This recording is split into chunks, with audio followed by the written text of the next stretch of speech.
So grand rising, ladies and gentlemen.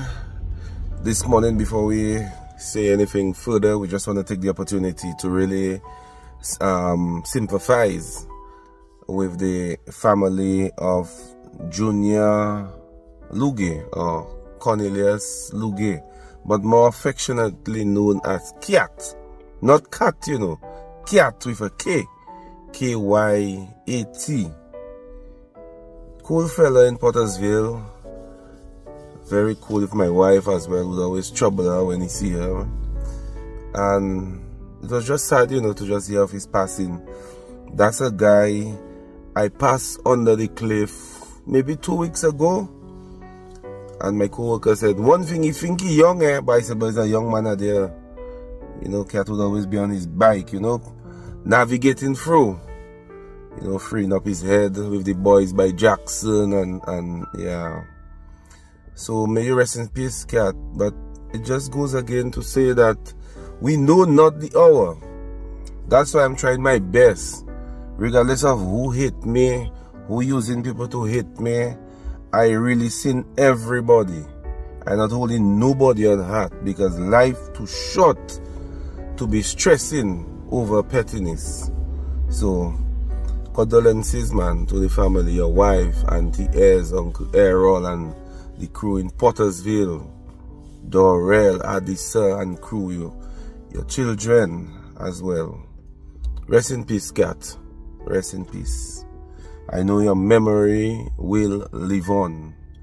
Of course, it will. And as we move along, there's just one more other stuff I want to talk about. It's now going to become official. Anytime you're thinking of visiting the Kalinago territory, you have to obtain the required permit. Some people say it's a visa, and that is done to protect the history, the heritage, and other factors that were brought into play at the Kalinago territory. What do you think, guys? Is it a good initiative to implement a visa or permit to enter the Kalinago territory, or things should just remain as is? I know you cannot go in the Kalinago territory, or even those who are residing there, they don't have the rights to own the land, like have a certificate of title and whatnot. So I'm not too sure how can somebody else come in and jeopardize that rule where you really cannot own land in the area. I think that is something that is documented, that's by law, as it relates to the Kalinago territory, or what we used to refer to as the Carib Reserve. I think if there is a museum or some site that depicts or displays all the various stuff that can be done by the Caribs, you should pay to enter that area. But they are suggesting, once you're coming into the territory, to stay, of course, you would have to get the prerequisite permit. I think there may be law that prohibits people from coming in, and maybe they are now activating it, because you would not have been able to just activate something like that. But there must be some governing laws and whatnot. But before we go bashing the people, it would be good to hear a bit further from them, what really motivated them to come to that conclusion now.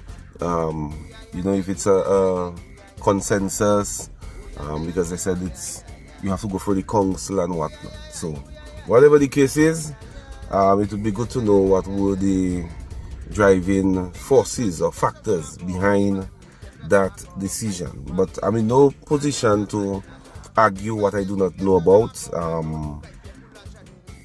That is what it is.